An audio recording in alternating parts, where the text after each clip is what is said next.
Welcome back to Axis Anime. My name is Henshin Ikeda, and today I'll be doing a walk-in review of Majestic Prince episode 14. And if you remember from last episode, we find out Team Rabbit gets a new pilot by the name of Kurake Ange. Now, Kurake is neither a male or female. We're left in the dark. Could it be a man? Could it be a woman? Could it be someone with a split personality disorder? I think so. I'm going with a girl. Plain and simple. But anyways, this new pilot, which joins Team Rabbit, is called Kurake. And Kurake's short name is Ange. Anyways, moving on past that, we find out the next upcoming operation is called Operation Lodo. Now, Ange, or in this case Kurake, will be joining Team Rabbit for this operation. And I thought, okay, this is great. We get a new pilot, we get a new mecha. This is going somewhere. No. This pilot, by the name of Kurake, goes psychotic on us, killing every single Woolgrew this pilot comes across. Eventually, Kurake finds Klen. Now, Klen is part of the Woolgrew Empire, which means he's a bad guy, plain and simple. Now, Klen sets up a trap for Kurake, because apparently Klen thinks Kurake is the catch, is the strongest pilot out there, and that's his. This is my prey. I'm gonna kill this SOB and reap the DNA benefits and what have you. So Klen sets up a trap for Kurake. However, the end result being Kurake, psychotic as Kurake is, defeats Klen. Now, Klen is neither dead or drifting in space.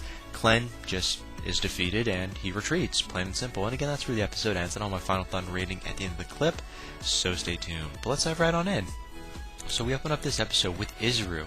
Now, Izuru's having a nightmare. No surprise there. I mean, this is a kid. He's a pilot, and he's killed people. And his memory was erased. So, of course, he's having a nightmare.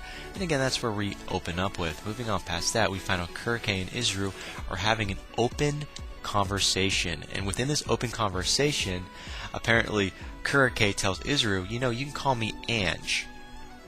It's like, wait a minute. No one else is allowed to call Kurake Ange, just Izuru? Why is Kurake being so nice and, dare I say, girly girl with Izuru?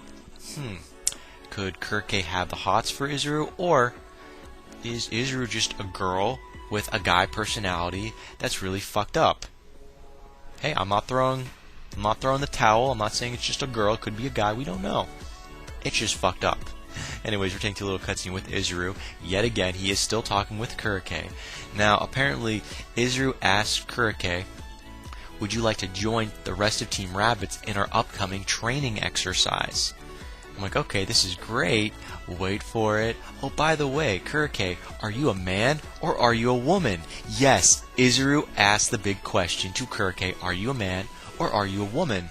However, Kurake's back was turned and Kurake was leaving, so Kurake didn't hear anything. And you notice how I'm saying Kurake constantly?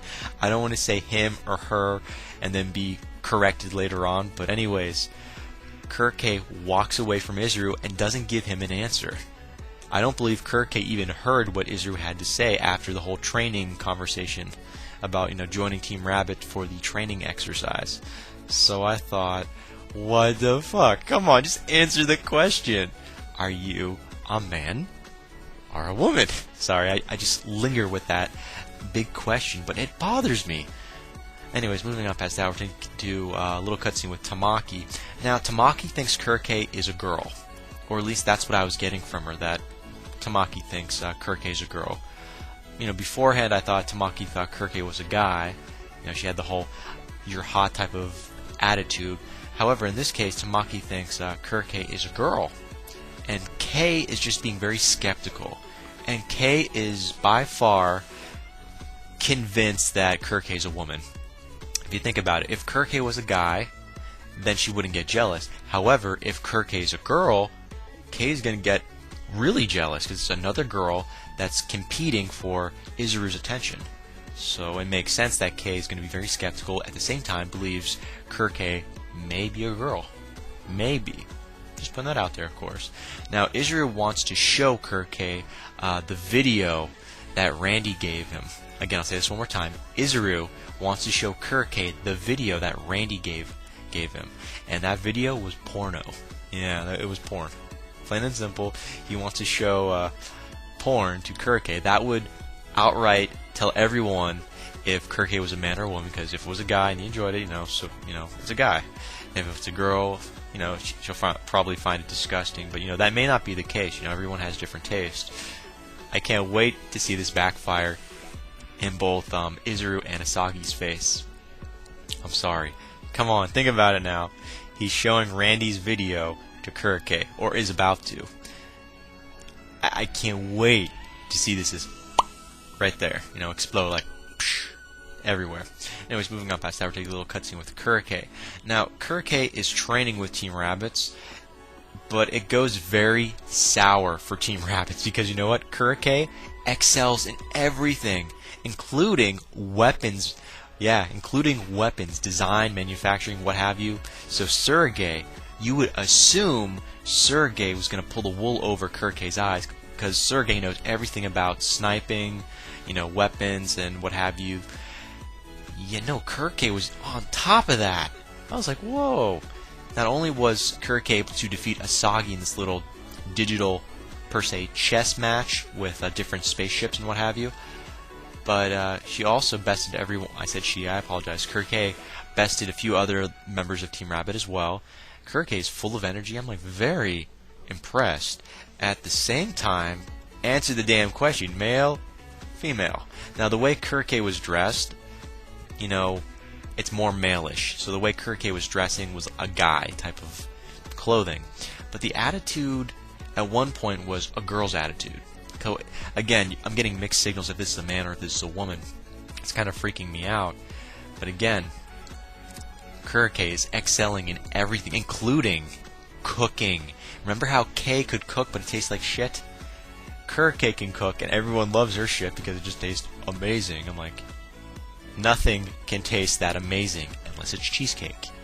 Which if it is cheesecake, it better be from the Cheesecake Factory, plain and simple. New York style, raspberry. Okay, enough about that. Henshin, get back on topic. Anyways, moving on past that, we're taking a little cutscene with Tiora, or Tiore, depending on how you want to pronounce her name. She's from the Woolgru Empire. She was the defector. Now, Tiore has a little intimate moment with Izuru by the fountain. Or, not so much an intimate moment, but a private moment where they do a little catch-up. I thought, aww, they finally have a little moment. Yeah, short-lived. Now, the next operation is called Operation Goliath. I love that name. However, Goliath is the name of a ship, but in this case, within this anime series, it's considered an operational name.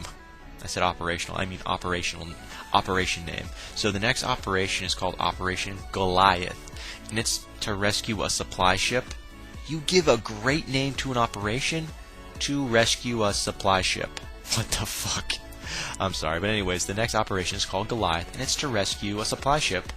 Plain and simple, no surprise there. However, the supply ship, it belongs to Team Doberman. Yes, they're back. They're back. Oh no, let me get comfortable, let me say it again. They're back. Anyways, again, this operation has a lot to do with helping Team Doberman out. Now, the supply ship does belong to Team Doberman, but it's a temporary supply ship. So it's not their permanent supply ship, which really doesn't make any sense. But anyways, Team Doberman is on board this supply ship doing God knows what, because we don't know. Were they on a mission or were they just stranded because they took the shortcut? Yeah, they took the shortcut, so they're stranded. They were pulled in some gravitational pull in some random, cluster, so they pretty much fucked themselves over. But again, they're stranded, and Team Rabbits is going to save them. Now, the only thing that Team Rabbits is going to do is to repair the supply ship and get the hell out of Dodge. That's it. They're not supposed to attack anyone. They're not defending off anyone. It's a done deal. Go in, fly in, repair the supply ship, and get the fuck out. Done deal. What could possibly go wrong? Anyways, moving on past that, toward the end of the episode, now we find out Jared. Yeah, Jared. I always say his name funny, but I call him Jared. It's pronounced Jared, depending on how you want to call him. Anyways, Jared shows up out of nowhere during Operation Goliath, and Jared attacks. Because he wants Izuru, plain and simple. Now, during this rescue operation, we find out everyone goes their separate ways to defeat, Jared and all of his minions per se, and it's kind of hilarious because Kurike just fucking snaps yet again. Kurike snapped and goes psycho on everyone, doing his or her own thing. It's Kurike. Come on. Who didn't see this coming? We saw Kurike fight the first time, and Kurike went all psychotic. Yeah, Kurike did it again. Now, Izuru, he starts to fight Jared. So we see Izuru versus Jared. No surprise there. That's what we were waiting for. But at the end of the episode, really? No. However, Izuru, he transforms. Yeah, Izuru, he transforms his mecha into something else. He evolves it. I want to say he digi-evolves it. But, that's from, Digimon, of course. But anyways, Izuru, he transforms his mecha into something else. Now, I believe his emotions are tied up with the mecha. That's how he was able to evolve his mecha. He got all, emotional, based off of his emotions toward, come on, Tiora. Yeah. Remember, he's got this love interest with this other girl. It boosted his stamina and everything else. And he transformed his mecha into something else. Now, Jared also transforms his mecha into something else. And then Team Doberman, after they get their supply ship all fixed up, they attack. They join in. And that's where the episode ends.